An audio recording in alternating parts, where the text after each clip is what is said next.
lay the scene for what you see advisors doing well and what can we improve on. Yeah, gotcha. So I've worked with dozens of advisors, and I guess the overall arch that I see is that they are experts or expert technicians in what they do, and horrendous at communicating their value to the customer or the client. What I am pushing there or probing there is that they use industry language rather than using customer language. At the end of the day, bringing more clients, and how do we go about doing that? So there are some ways of getting leads into your business through Google AdWords, through Facebook ads, and all of that stuff, which we're going to kind of park, and that's all really like kind of tactical, like nitty gritty stuff. But today we're going to talk about like how do you actually become a real finfluencer? Because advisors, we are actual finfluencers. We influence people to make good financial decisions. So really crafting a clear, concise, consistent message for advisors is what I feel the key to winning leads and becoming magnetic in my language. Yeah.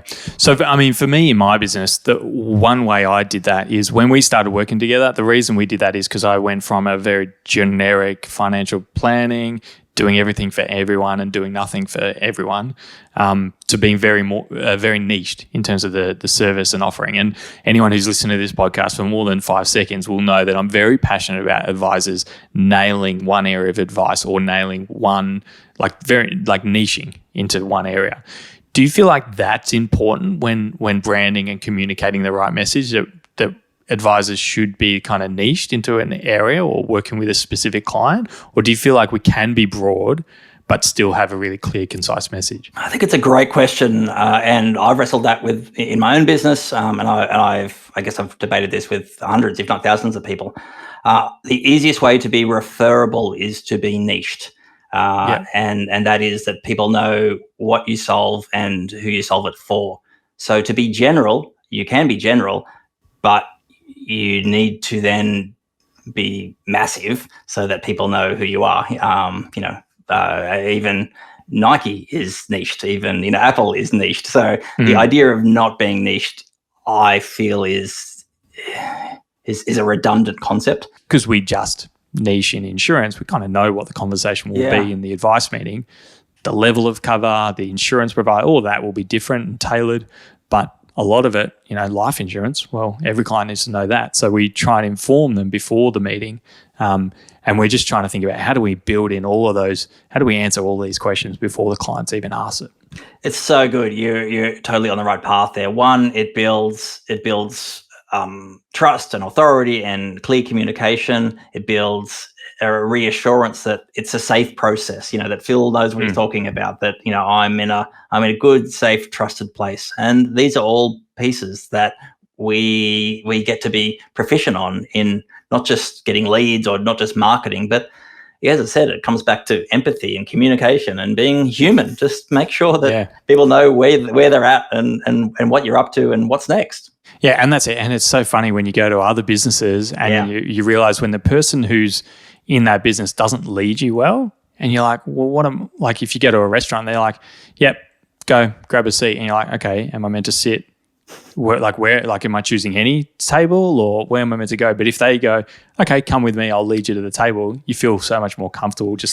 I'll just follow you. It's spot on. And you're so right. Once you start working on it in your own business, you become hyper aware of every other business that sucks. Yeah, that's right. And you go, I wish they could tell me more about what's coming up because I'm clueless.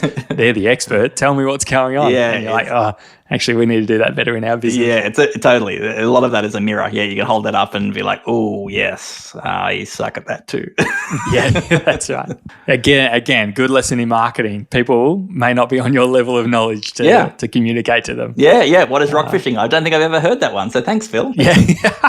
I told you I'm an idiot and I'm more than comfortable asking dumb questions. But it is a really good example of, what is insurance or what is, why do you keep saying Zurich? Or, is that some Martian from outer space? Yeah. Or are we going to Switzerland to go to Zurich, or are you talking about the insurance company? So exactly. There's so many things that we take for granted as experts, and we all are experts, and that we get to communicate really at a client level or a customer level rather than at an industry level. So that's what I challenge. Again, more musings, and I know we're kind of running out of time quickly, but more musings is, I think when people have a knowledge above what you're explaining, unless you're being condescending, people aren't offended by it. I think that's what, like, I've always thought that if I explain the dumbest, most simplest things, people who know this are going to be offended that I'm explaining it. But over time, when I'm doing these advice meetings, which I've done, thousands in the last few years, is like, even if they understand something, they still appreciate me trying to simplify it in a non-condescending way. Totally. It's reassurance. It's like, we all know what to do at a restaurant. We go and sit down, and you used a great example of being led there by an expert was reassuring, and therefore you felt trusted, you felt honored, you felt valuable.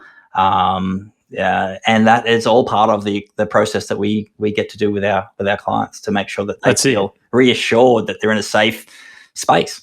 Yeah, and like that never happens at a restaurant, and you think, oh, what is this person doing? I know how to sit down at a table. Like, you go, oh, I appreciate it, thank you. Yeah, I know how to sit. You don't even think about it.